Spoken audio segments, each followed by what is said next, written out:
Assalamualaikum warahmatullahi wabarakatuh. Bismillahirrahmanirrahim. Alhamdulillahi rabbil alamin. Hamdan yuwafi ni'amahu wa yukafi'u mazidah. Ya Rabbana lakal hamdu kama yanbaghi li jalali wajhika wa 'azimi sultanik. Allahumma salli ala sayyidina Muhammadin abdika wa nabiyyika wa rasulika nabiyil ummi wa ala alihi wa sahbihi wa barik wa sallim. Allahumma ighfir lana dhunubana wa li walidina wa li masyayikhina wa li jami'il muslimina wal muslimat bi rahmatika ya arhamar rahimin. Allahumma faqihna fid din wa 'allimna at-ta'wil wahdina ila siratikal mustaqim. Allahumma faqihna wa faqih ahlana wa auladana fi dinika. Allahumma inna nas'aluka ilman nafi'a wa rizqan tayyiba wa amalan mutaqabbala wa la hawla wa la quwwata illa billah al-aliyyil azim al-azizil hakim. Wa ba'du, tuan-tuan, puan, muslimin muslimat yang bersama pada malam ini rahimakumullah. InsyaAllah kita teruskan pembacaan dan muzakarah kitab Safinatun Najah kita di dalam ilmu fiqh. Dan pada pertemuan yang lepas kita telah masuk membincangkan tentang perkara-perkara yang diharamkan ke atas seseorang yang terbatal wudu'nya, yakni dengan makna tidak berwuduk. Dan kita berhenti pada perkara yang keempat, yang kita telah bincang 4 perkara yang diharamkan ke atas seseorang yang berhadas kecil, berhadas kecil, iaitulah solat dan perkara-perkara yang termasuk dan terkandung di bawah erti kata solat. Yang keduanya tawaf. Yang ketiga menyentuh akan mushaf. Yang keempat menanggung mushaf dan menanggung dan mengangkat akan mushaf itu. Dan kita pun telah terang setiap daripada yang 4 perkara itu, dan hari ini insya-Allah kita akan sambung pada perbahasan yang seterusnya, itulah pada muka surat 30. Kita bacalah matannya sekali lalu lagi. Qala al-musannif rahimahullah wa nafa'ana bihi wa bi'ulumihi wa 'ulumi masyayikhina fid daraini amin.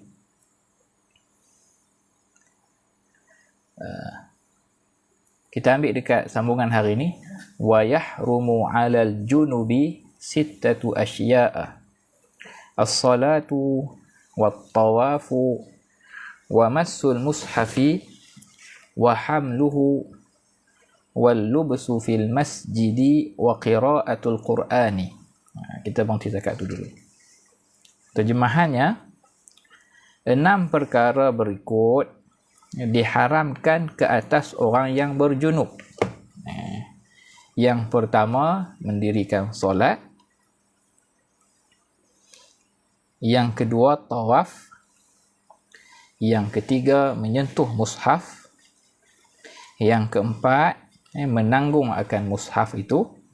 Menanggung mushaf ini Al-Quran. Yang kelima, berada di dalam masjid, berhenti di dalam masjid. Al-lubsu bil masjid maksudnya duduk dalam masjid. Nanti kita akan kupaslah. Dan yang keenam, membaca Al-Quran. Membaca Al-Quran.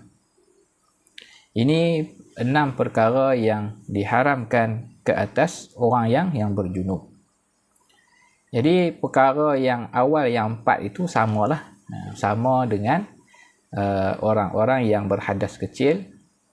Jadi tambahan kepada perkara yang diharamkan ke atas orang yang berhadas, kita panggil hadas awsat, hadas pertengahan lah dari sudut ini, dari sudut perkara yang diharam ke atasnya, iaitu orang yang junub ini. Yang ni orang yang junub, orang-orang yang berada dalam hadas besar selain daripada haid dan nifas, selain daripada sebab oleh haid dan nifas, yakni sama ada keluar mani ataupun dengan berjima'. Jadi al-junub, al-janabah ni. Baik. Jadi mereka ini selain daripada 4 yang asal diharamkan ke atas orang yang tidak berwuduk itu, tak boleh solat, tak boleh tawaf, tak boleh menyentuh mushaf, dan tak boleh menanggung akan mushaf. Jadi ditambah akan 2 lagi, ini berada di dalam masjid dan membaca Al-Quran. Okey. Cuma untuk yang maklumat tambahan, orang-orang yang tidak bersuci ni, yakni orang yang berada dalam hadas kecil dan juga hadas besar, mereka tak boleh solat melainkan setelah daripada bersuci. Setelah daripada bersuci, setelah terangkat hadas mereka, barulah mereka boleh tunaikan solat. Tetapi ada satu keadaan di mana kita sebut situasi faqidut tahuraini. Orang-orang yang tidak mendapati air, maka dia akan berpindah kepada tayamum. Tayamum di sisi mazhab Imam Syafi'i mestilah menggunakan debu tanah yang suci. Sekiranya tidak ada air untuk membolehkan menunaikan solat dan juga membolehkan untuk melakukan perkara yang dilarang dan ditegah tadi, mestilah dia berpindah kepada bersuci dengan menggunakan tayamum. Dengan bertayamum, menggunakan tanah atau debu tanah yang suci tadi. Apabila debu tanah juga tidak ditemui ataupun dia berada pada tempat yang tidak mendapatkan debu tanah tadi, dia dianggap sebagai orang yang faqid, orang yang hilang ataupun tidak memiliki 2 perkara untuk bersuci tadi, tidak ada air dan juga tidak ada tanah. Jadi orang-orang begini tetap wajib ke atas mereka untuk melakukan solat di dalam waktu. Solat fardu tetap wajib mereka laksanakan. Jadi solat mereka inilah yang kita sebut sebagai solat faqid at-tahurain. Solat orang-orang yang tidak memiliki dua suci lah, dua bersuci. Maksudnya suci tayamum dan suci daripada wuduk ataupun dengan mandi wajib lah. Baik. Jadi bezanya, orang yang berhadas kecil, dia hanya boleh melakukan solat fardu dan dia boleh membaca bacaan Al-Fatihah dan juga dia boleh membacalah bacaan daripada surah. Sebab apa? Sebab orang yang cuma berhadas kecil tidak diharamkan ke atasnya untuk membaca Al-Quran.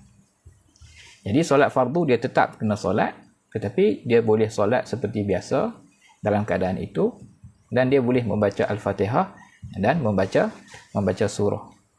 Sebab apa? Sebab dia sebagai orang yang cuma berhadas kecil, dia tidak mendapati air untuk berwuduk dan tidak mendapati tanah untuk bertayamum, jadi dia akan solat fardu semata-mata untuk dia diwajibkan dan dia hanya boleh solat fardu saja atas dasar dia panggil hurmatil waqti, sebab apa besarnya kedudukan waktu yang Allah Ta'ala wajibkan solat ini, tetap dia kena tunaikan. Dan nanti apabila telah bersuci dan sebagainya, maka dia kena ulang balik, itu cerita lain lah. Okay. Jadi orang yang berhadas kecil dia akan solat untuk hormat waktu ini dalam keadaan dia tidak memiliki 2 wuduk dan debu tanah tadi, dia akan solat seperti biasa, dia boleh baca Al-Fatihah dan surah. Untuk orang-orang yang berjunub dan juga orang junub lah, orang junub kita bincang ni orang junub, sama ada lelaki dan perempuan. Sebab orang haid dan nifas tidak wajib solat ke atas mereka. Beza dia, orang yang berjunub berhadas besar ini, yang selain daripada haid dan nifas ini, mereka juga wajib menunaikan solat fardu. Wajib menunaikan solat fardu dalam waktu, tetapi disebabkan ada tambahan perkara yang diharamkan itu qiraatul Quran. Sebab apa? Di samping tidak boleh solat, tak boleh pegang mushaf, tak boleh mengangkat mushaf, mereka juga ada satu tambahan lagi, ialah mereka tidak boleh membaca. Nanti kita akan kupas lah. Cuma kita sentuh tentang solat dulu.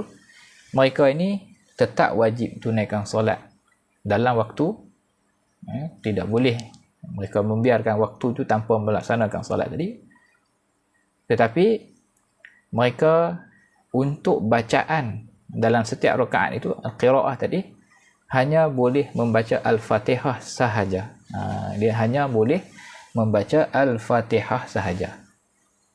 Jadi dia tak boleh sambung mengambil sunat baca surah.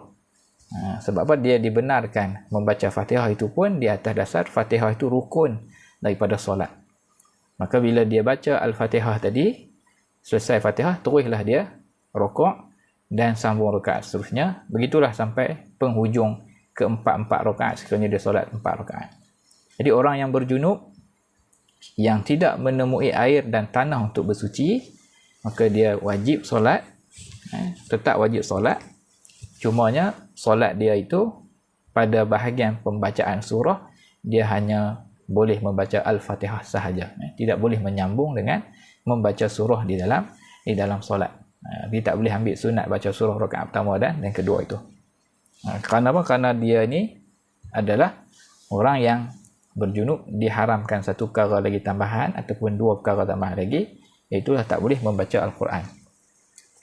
Jadi yang tu yang pertama solat, yang keduanya tawaf, yang ketiga menyentuh mushaf Al-Quran, dan yang keempat menanggung mushaf Al-Quran, sama seperti perbincangan kita yang lepas. Yang kelima berada di dalam masjid. Orang yang berjunub tidak boleh berada di dalam masjid. Al-lubsu maksudnya duduk ataupun berhenti dalam masjid. Jadi orang yang berhadas besar ini tidak boleh masuk ke dalam masjid, tak boleh masuk. Dia berjunub, melainkan setelah dia bersuci lah, selepas daripada dia mandi wajib ataupun dia melaksanakan tayamum untuk perkara yang diharam, membolehkan perkara yang diharamkan ini. Jadi yang dimaksudkan al-lubsu ini, dimaksudkan al-lubsu ay at-taraddud. At-taraddud ni dia berulang-ulang alik. Sama ada dia berhenti ataupun dia masuk melalui satu pintu, lalu dia berjalan mundar-mandir dan keluar daripada pintu yang sama, itu semua mengandungi makna yang sama.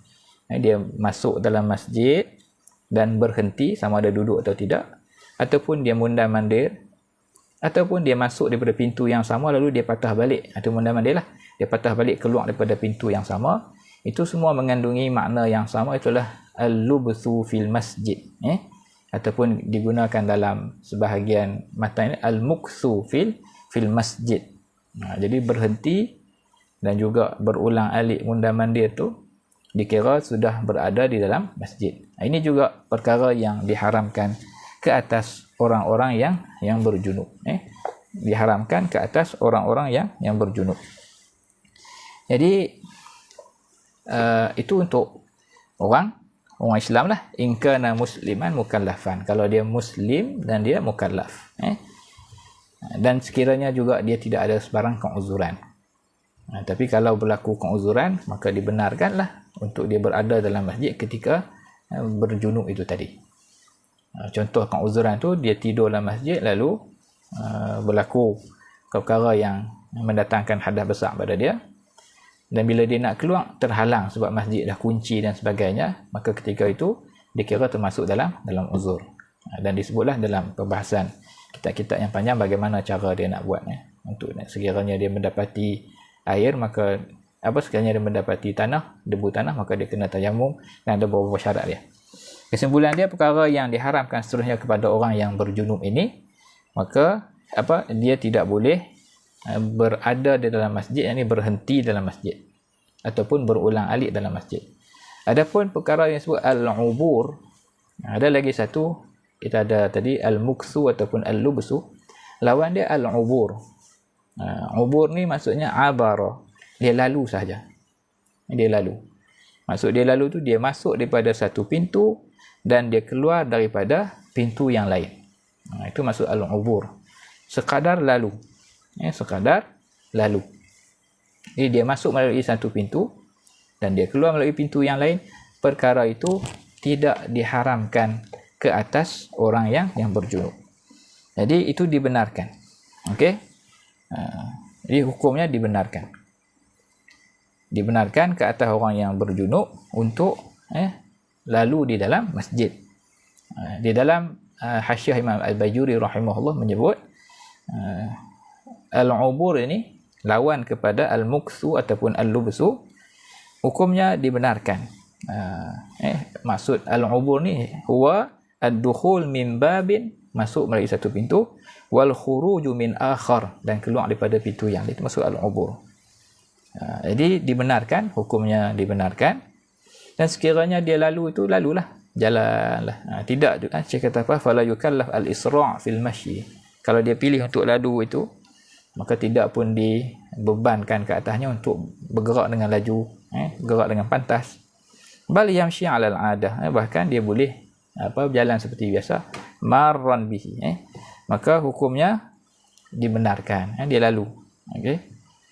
Fala yahrum, hukumnya tidak haram lah, tidak haram ke atas orang yang berjunub untuk lalu di dalam masjid. Bal wala yukrah, bahkan tidak dimakruhkan.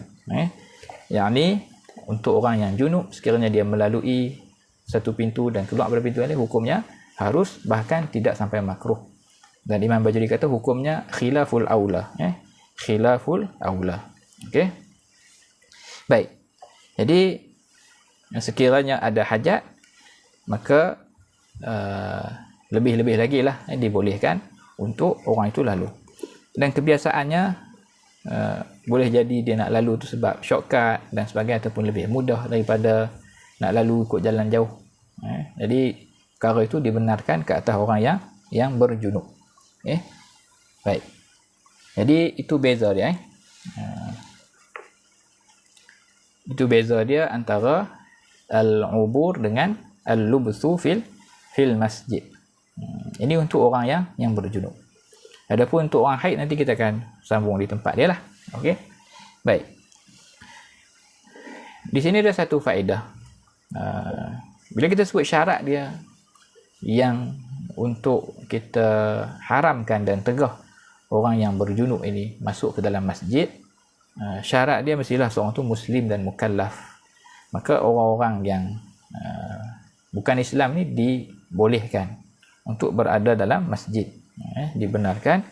Fala yumna, qala al-Imam Al-Bajuri, fala yumna minal mukth fil masjid junuban.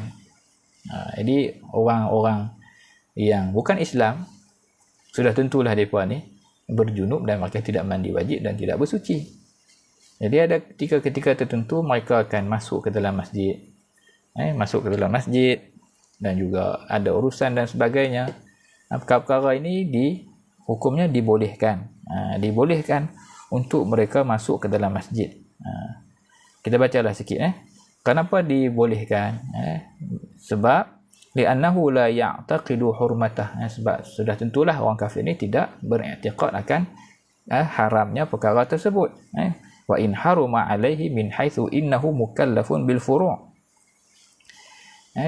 Walaupun dari satu sudut kita mengatakan dari segi usulnya, perbincangan usul, orang kafir ini tetap mukallaf dengan furu' syariah, tetapi disebabkan dia ni orang kafir dan dia tidak beriktikad perkara tersebut, maka tidaklah menjadi satu tegahan untuk orang kafir ini berada dan masuk ke dalam masjid walaupun mereka berjunub.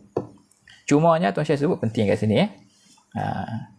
Tetapi poin dia, wala yajuzu lahu dukhulul masjid, tetapi kita kena faham masalah orang kafir ini tidak harus bagi mereka untuk masuk ke dalam masjid.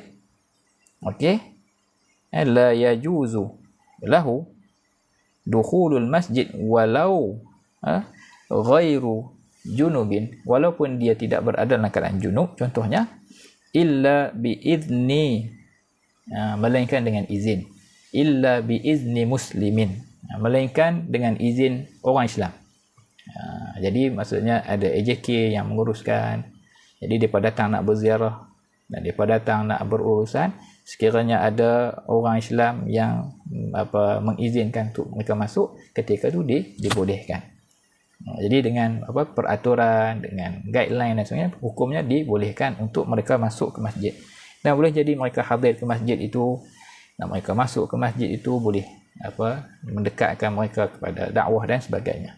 Cumanya hukum dia adalah dengan izin orang muslim yang baligh, muslimin, illa biizni muslimin balighin ma'al hajati, dalam keadaan dan ada keperluan dan hajat lah, ada keperluan untuk mereka datang, dan ada yang melibatkan perkara yang ada kebaikan untuk mereka.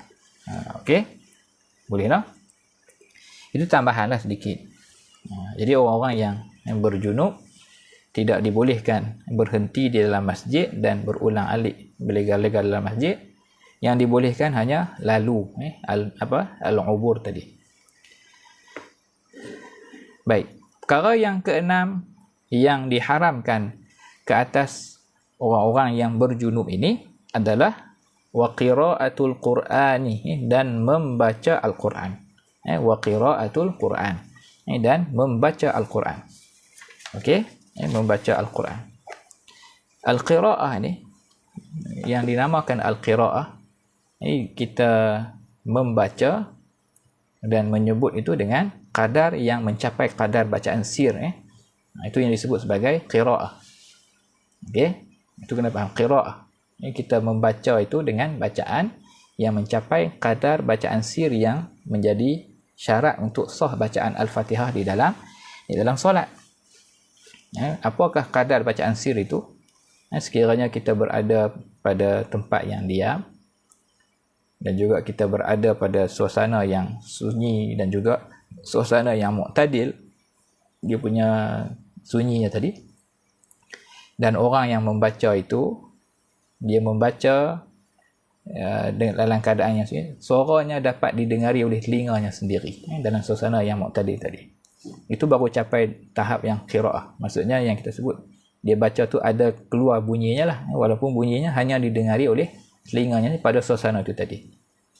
Bawah daripada itu, kalau dia cuma gerak bibir sahaja, ataupun dia cuma gerakkan dalam hatinya sahaja, ataupun dia cuma melihat kepada mushaf tanpa menyentuh, lalu dia membaca dalam hatinya sahaja akan tulisan Quran itu, tak disebut dengan lidahnya, tak disebut sehingga tahap mencapai tahap qiraah tadi, maka belum dikira qiraah. Okey, jadi yang dimaksudkan dengan qiraah tadi mestilah mencapai kadar yang kita sebut tadi. Okey, jadi perbahasan tentang qiraatul Quran ni tadi ada beberapa maklumat lah, ada beberapa perkara yang penting yang perlu kita fahami tentang persoalan qiraatul Quran ini tadi. Yang diharamkan adalah dengan membaca Al-Quran itu dengan qasadkan Al-Quran, dengan dia qasad akan membaca itu dengan dia meniatkan untuk membaca Al-Quran. Qala al-Imam Al-Baijuri, kita petiklah tentang maksud ni, bi anta talaffadha, dia lafazkan Quran tadi, wa tusmi'a nafsaha, petikan ni pada bahagian yang al-haid, maksudnya dia memperdengarkan dirinya sendiri dalam keadaan dia juga telinganya telinga yang normal dan juga tidak ada penghalang, maka itu yang dikirakan sebagai al-qiraah. Falau ajrat al-Qur'ana ala qalbiha, kalau dia sekadar melalukan Al-Quran tu, jadi dia baca dalam hatinya. Okey, au nadhara fil mushaf, ataupun dia cuma melihat dalam mushaf, dia tak pegang mushaf, dia cuma lihat. Bila dia lihat tu, maknanya dalam hati dia tengah membaca lah, ataupun dia baca dengan pandangan mata dan sekadar dalam otak dia kan, dalam hati dia. Au harakat lisanaha wa hamasat, ataupun dia gerakkan lidah, semata-mata dan cuma alhams, kita panggil miming tu, bibir saja gerak tapi tak ada suara yang terhasil langsung, tidak mendengar, tidak sampai tahap tadi, semuanya tidak lam yahrum, tidak haram. Okey, baca dalam hati, melihat kepada mushaf tanpa menyentuh, ataupun cuma gerakkan bibirnya saja tanpa ada sebarang bunyi yang terhasil, semuanya itu tidak haram. Kenapa tidak haram? Li'anna dzalika laisa biqiraatin, karena perkara tersebut tidak dinamakan qiraah, Itu perkara yang pertama. Perkara pertama tentang maksud yang kita maksudkan dengan maksud qiraah tadi, bacaan. Jadi orang yang berjunub, yang berhadas besar ini tidak dibolehkan membaca qiraah. Itu yang sebut tadi, kita sebut kalau kata dia wajib solat sekalipun, ketika faqidut tahurain tadi, disebabkan pengharaman membaca ni tadi, maka ketika dia solat untuk hormat waktu, maka dia hanya boleh membaca Al-Fatihah semata-mata. Ini dalam solatnya tadi. Baik. Yang kedua, yang dikatakan haram baca itu, saya kata wa mahallul hurmati in qasadat al-qira'ata. Yang dikatakan haram sekiranya dia membaca dengan qasad Al-Quran. Sekiranya dia meniatkan bacaan itu sebagai Al-Quran. Jadi bagaimanakah situasi bacaan yang tidak diharamkan ini? Dia membaca Al-Quran tetapi tidak diharamkan ke atasnya perbuatan tersebut. Orang yang berjunub dan juga orang yang haid ni tadi sama saja situasinya, iaitulah saya kata sekiranya dia membaca dengan niat zikir, in qasadat adh-dhikra aw atlaqat, sekiranya dia niat bacaan itu dia baca dengan niat zikir, ataupun ketika dia baca itu dia tak niat apa-apa, tidak ada sebarang niat, atlaqa, dia tidak ada niat apa-apa, dia tak niatkan qiraah Al-Quran dan dia juga tidak niatkan sebagai zikir. Ini dipanggil al-itlaq. Okey, lam yahrum, tidak haram ke atasnya. Li'annahu la yusamma Qur'anan, karena tidak dinamakan Al-Quran inda as-sarif, ketika ada penghalang. Maksud penghalang ni apa? Bagi orang haid ni lah, bagi orang al-haid wan nufasa, penghalangnya lah haid itu sendiri. Jadi sekiranya dia niatkan zikir, maka dibenarkan. Ataupun dia tak niat apa-apa, dia itlakkan, juga dikira sebagai hukumnya tidak menjadi haram. Sebab apa? Sebab dengan ada penghalang itu kita akan menilai dia sebagai dia membaca bukan kerana niatkan Al-Quran itu tadi. Yang tak bolehnya ialah bila dia baca ada pada tu niat membaca Al-Quran. Jadi yang dikatakan niat membaca dengan niat zikir ini petikan penting daripada Hasyiah Imam Al-Bajuri. Imam Al-Bajuri kata sekiranya dia membaca Al-Quran dengan niat zikir, saya sebut apa? Wala farqa fit tafsil al-mazkur. Dia kata apa? Tidak ada beza pada pembezaan kita bezakan niat tadi. Sekiranya dia meniatkan bacaan itu sebagai Al-Quran, maka haramlah. Sekiranya dia niatkan zikir, maka harus. Ataupun dia itlakkan, selagi mana ada sarif tadi, ada penghalang daripada niat yang muktabar tadi. Itulah ketika haid dan juga nifas dan apa kita bincangkan tadi, junubnya masih lagi ada, maka ketika itu hukumnya tidak haram sekiranya dia membaca. Dan saya kata tidak ada beza, baina ma yujadu nazmuhu fil Quran fi ghairi al-Quran, yang mana ada nazamnya, ada sebutannya itu pada selain daripada Quran. Apa contoh dia? Ka qawlihi 'inda ar-ruku' subhanalladzi sakhkhara lana hadza wa ma kunna lahu muqrinin. Ada hadis yang Nabi SAW ajak kita bacaan-bacaan tertentu dalam hadis-hadis yang mana ianya juga ada pada dianya memang sendiri ayat Quran. Tetapi dalam hadis dan dalam sunnah Nabi SAW ajar untuk baca perkara tersebut di luar daripada Quran. Doa naik kenderaan. Begitu juga beberapa zikir lain lagi yang seperti bacaan Bismillahirrahmanirrahim ketika nak makan. Itu walaupun dia adalah sebahagian daripada ayat Quran, sebahagian daripada surah Al-Fatihah dia ayat Quran, tetapi ada bacaannya, ada anjuran untuk membacanya di luar daripada Al-Quran. Yang paling jelaslah zikir subhanallazi sakhkhara lana hadza wa ma kunna lahu muqrinin, itulah. Ataupun ketika kita mendengar orang datang berita-berita tentang musibah dan sebagainya, kita sebut inna lillahi wa inna ilaihi raji'un. Itu ayat Quran. Tetapi di luar daripada Quran ada anjuran untuk kita membaca zikir tersebut. Jadi yang ni jelas. Yang ni clear lah. Bila kita baca dengan niat zikir, walaupun ketika sedang junub ataupun ketika sedang haid, bila dibaca dengan niat zikir maka tidak haram. Yang tak bolehnya jika dibaca dengan niat Al-Quran. Bila kita baca dengan niat Al-Quran. Tetapi bagaimana kalau ayat-ayat yang lain, yang mana tidak ada secara jelas dan nyata, tidak ada anjuran untuk baca ayat-ayat itu pada masa-masa tertentu. Seperti ayat-ayat lain lah, apa-apa sahaja ayat yang lain, Imam Bajuri kata ianya juga mengambil hukum yang sama. Jika dibaca dengan niat zikir, maka tidak menjadi haram. Jika dibaca dengan niat zikir, tidak menjadi haram.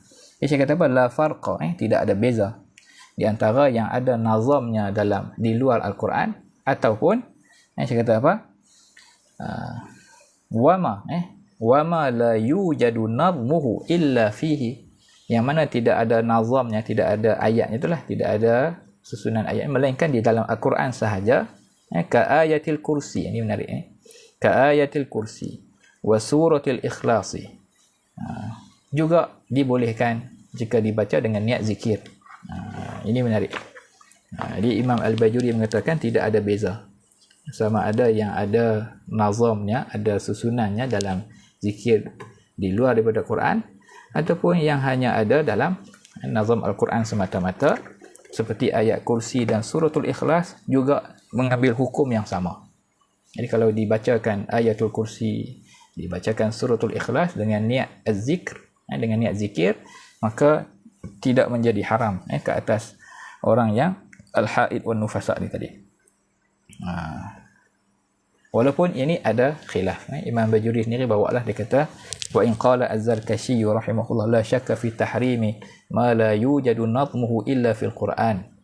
Jadi Imam Bajuri kata walaupun Imam Zarkashi berpandangan sebaliknya, sekiranya zikir-zikir yang hanya ada dalam Quran yang tidak ada di luar daripada Al-Quran, yang ni seperti subhanallazi, doa baca naik kenderaan, ataupun doa istirja' tadi yang disebut kita, Nabi SAW ajar kita untuk baca di luar, dan memang ada dalam doa itu dalam hadis-hadis, itu clear. Tapi yang mana hanya ada dalam Quran semata-mata, yang ni seperti ayat kursi dan sebagainya, Imam Az-Zarkashi mengatakan perkara itu hukumnya haram. Tapi Imam Al-Bajuri sebut, kita naqal dan petik apa yang Imam Al-Bajuri sebut, hukumnya sama sahaja. Sama sahaja yang ada nazamnya dalam Al-Quran, ataupun yang tidak ada nazamnya di dalam Al-Quran.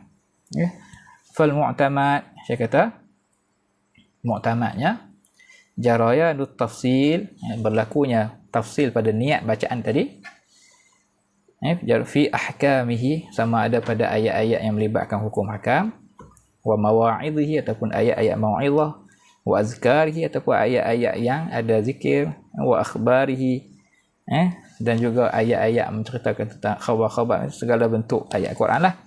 Sawa'un ma kathura minhu aw qalla, tak kisahlah ayatnya panjang ataupun ayatnya yang pendek, sekiranya dibaca dengan niat zikir, maka terkeluarlah daripada tegahan itu tadi. Wallahu a'lam. Itu sedikit tambahanlah ataupun penjelasan tentang Al-Quran. Jadi kesimpulan dia, jika dibaca dengan niat Al-Quran itu yang diharamkan. Sekiranya dibaca dengan niat zikir, maka tidak menjadi haram. Itu secara jelas. Adapun yang mungkin perlu pada detail pada perbahasan ataupun pada pengajian kita yang lebih tinggi lah pada masalah niat itlaq itu tadi, itu juga dari segi hukumnya yang kata tidak menjadi haram, kerana alasan yang kita sebut tadi. Yang cuma alasan tu inda sharih itu perlu pada lanjutan huraian lah pada peringkat yang seterusnya, insya-Allah. Baik, jadi itu dua perkara tambahan buat orang yang berjunub, dua perkara tambahan buat orang yang berjunub berbanding dengan orang yang berhadas kecil, berbanding dengan orang yang berhadas kecil. Okey, jadi orang yang junub juga, maka dia mengambil hukum yang samalah, hukum yang sama dengan apa yang kita sebut tadi pada situasi orang yang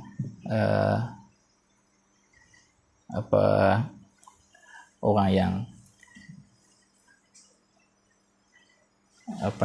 kita sebut tadi orang yang berjunub tadi, sama saja keadaan dia dengan tafsir-tafsir yang kita nyatakan tadi. Okey,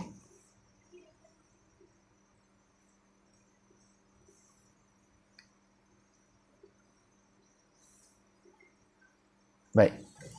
Kemudian sambungan untuk orang yang haid dan nufasa, al-haid wan nufasa. Baik. Ada beberapa soalan tu kita tengok. 10 perkara sambung. Kita baca matan dia. Wa yahrumu bil haidhi 10 asya'a. Dan haram ke atas orang perempuan yang berhaid ini 10 perkara. As-salatu, salat jelaslah. Wat tawafu, dan juga tawaf. Wa massul mushafi wa hamluhu wal lubthu fil masjidi wa qira'atul qur'ani was saumu wat talaqu wal mururu fil masjidi in khafat talwithahu wal istimta'u bima baina surrati war rukbati. Okey, baik.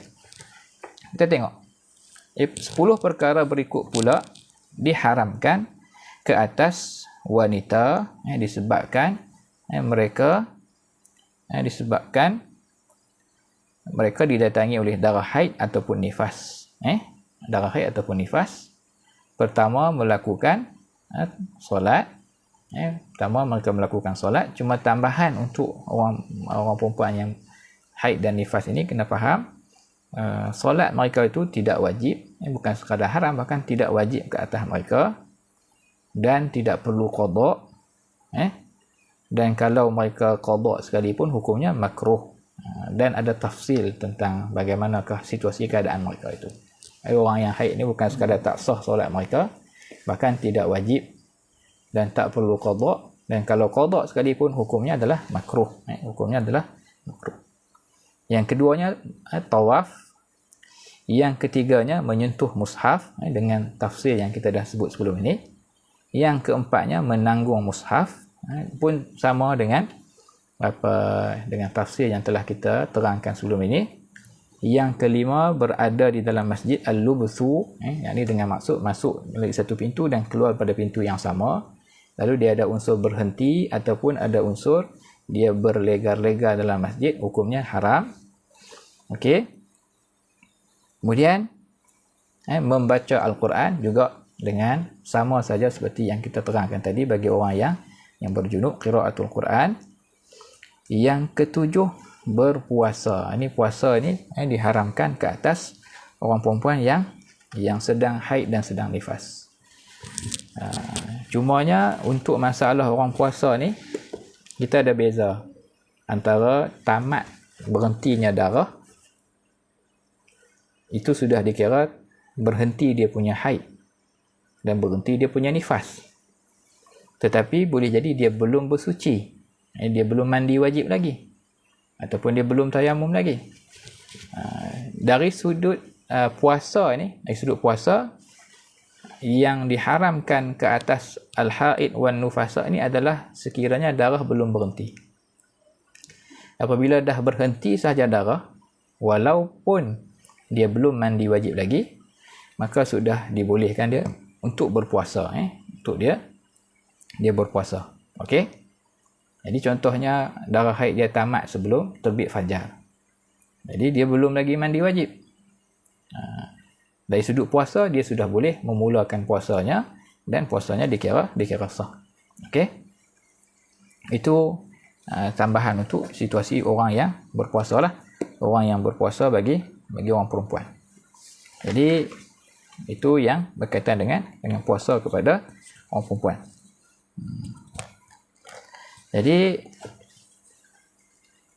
yang ke-8 yang diharamkan ke atas orang perempuan yang berhaid, sedang haid ini, yang ke-8-nya suami diharamkan menjatuhkan talak. Diharamkan menjatuhkan talak ke atas orang perempuan yang sedang didatangi haid. Jadi haram kat sini bukan haram pada wanita itu, tetapi haram pada lelaki, ini pada suaminya. Sebab ini termasuk dalam talak bid'i, talak bid'i.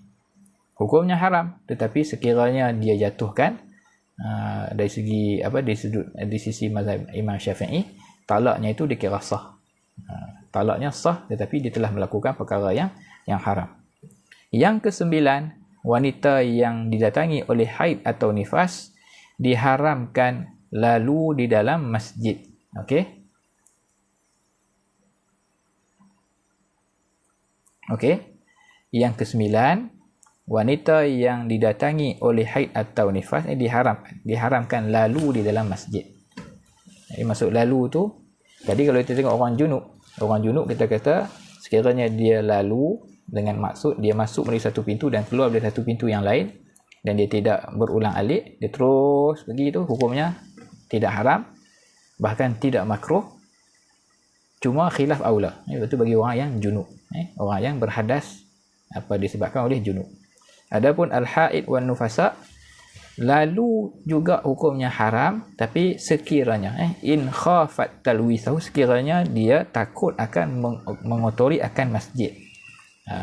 Jadi yang diharamkan sekiranya dia bimbang akan menitik najis daripada darahnya itu tadi dan mengotorkan masjid.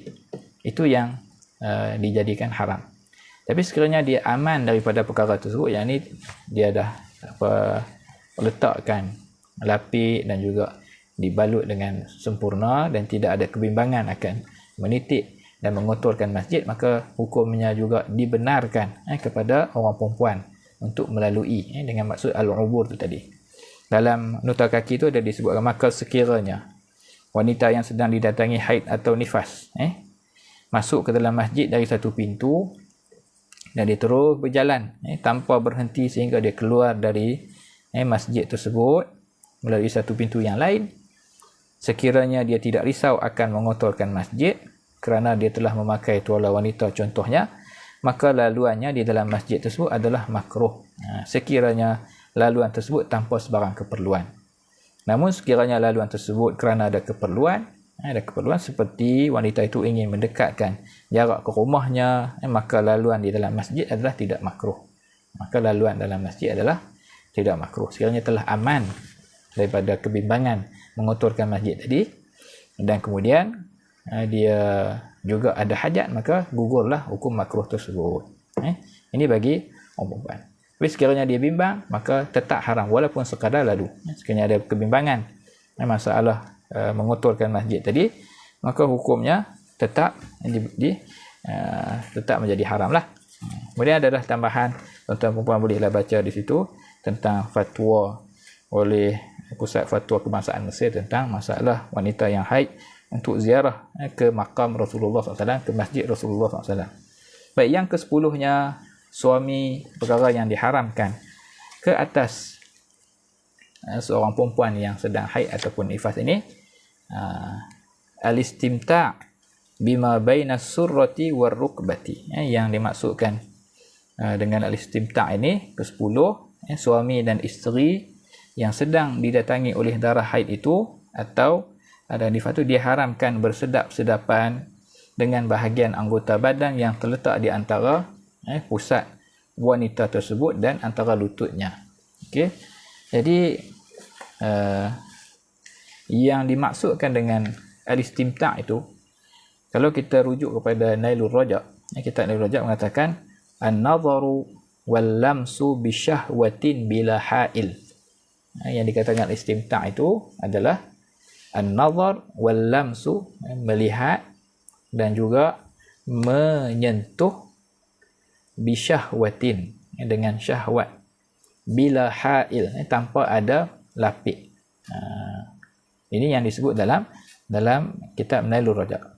Adapun dalam Hasyiah Imam Al-Bajuri rahimahullah menyebut dibezakan dihuraikan dengan makna al-istimta' itu dengan al-mubasyarah, menyentuh. Jadi menyentuh tanpa lapik, menyentuh tanpa lapik ini walaupun biduni syahwah, Tuan Syekh kita menyebut al-mubasyarah, al-istimta' ni Tuan Syekh kita ambil ibaratnya kanal aula al-mubasyarah. Al-aula guna lafaz al-mubasyarah, ini bersentuh. Tuan Syekh membezakan dalam Hasyiah Bajuri, membezakan. Syekh kata apa? Li'anna al-istimta', kerana lafaz istimta' itu yashmal an-nadhara bi syahwatin, meliputi melihat dengan syahwah, ma'annahu la yahrum. Okey, dalam keadaan Syekh kata sebenarnya melihat sahaja, sekadar melihat tidak menjadi haram.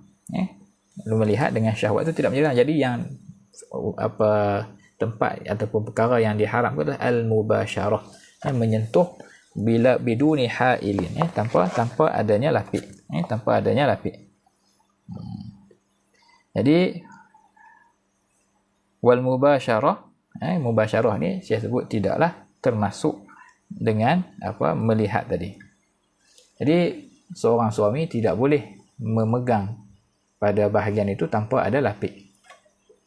Begitu juga orang perempuan itu sendiri, dia tidak boleh menyentuh bahagian itu tadi, bahagian di antara pusat dan lututnya tadi, tidak boleh dia sentuhkan ke bahagian kepada mana-mana bahagian daripada anggota tubuh suaminya itu tanpa ada lapik.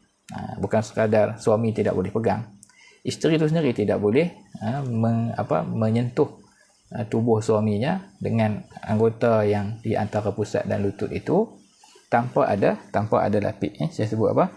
Wa yahrumu 'alal mar'ati, haram ke atas orang perempuan, wa hiya haidun, dalam keadaan dia sedang haid, an tubashira ar-rajula, untuk dia menyentuh lelaki yakni suaminya, bima baina surratiha wa rukbatiha, dengan apa yang di antara lutut dan juga pusatnya itu, pusat dan lututnya, fi ayyi juz'in min badanihi, pada mana-mana bahagian daripada badan suaminya.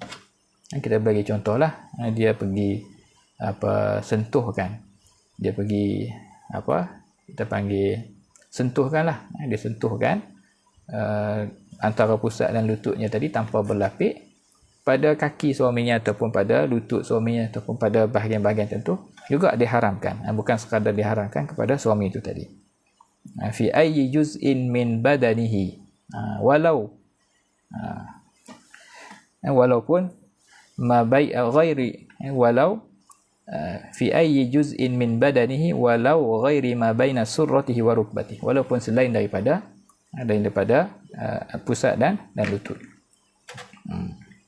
Jadi bila al-istimta' dengan makna mubasyarah juga tidak dibenarkan, maka yang lebih aula lah, maka tidak bolehlah dengan berjima' ataupun selain daripada jima', walau bi ghairi syahwatin, walaupun tanpa syahwat, selagi mana tidak ada lapik. Walaupun tanpa syahwat, tanpa lapik itu tetap menjadi haramkan, kerana rubbama yad'u ila jima', kerana yang demikian itu boleh dibimbangi, boleh membawa kepada al-jima', fa haruma, maka hukumnya menjadi haram.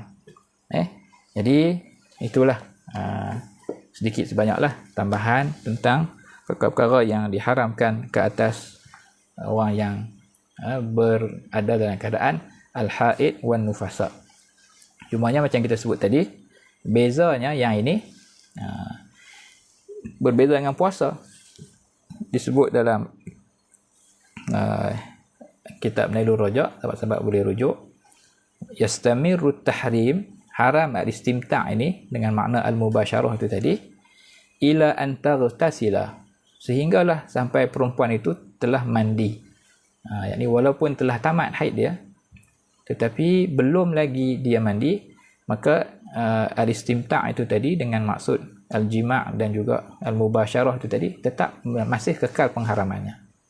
Ila an taghtasila au tatayammam, ataupun dia bertayamumlah, illa saum, kecuali puasa saja.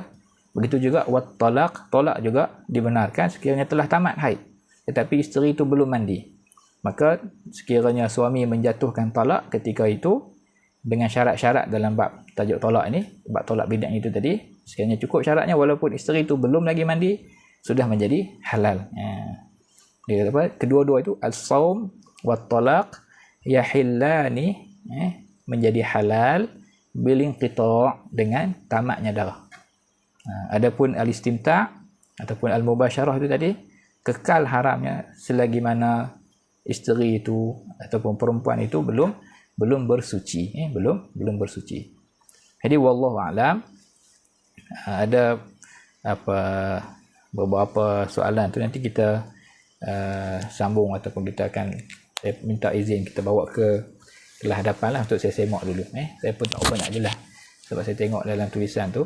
Saya akan semak, insya-Allah kita bawa ke minggu hadapan, ataupun saya akan kongsikan apa perbincangan itu di dalam grup WhatsApp lah bagi sahabat-sahabat yang ada bersama, insya-Allah. Jadi insya-Allah kalau kata tak ada apa-apa, minggu depan kita akan tengok pada soalan-soalan yang apa ini saya pun tak tahu ibarat tu dalam mana, nanti saya akan semak balik insya-Allah. Wallahu taala a'la wa a'lam wa sallallahu ala sayyidina Muhammad wa ala alihi wa sahbihi wasallam walhamdulillahirabbil alamin. Jazakumullahu khairan. Wassalamualaikum warahmatullahi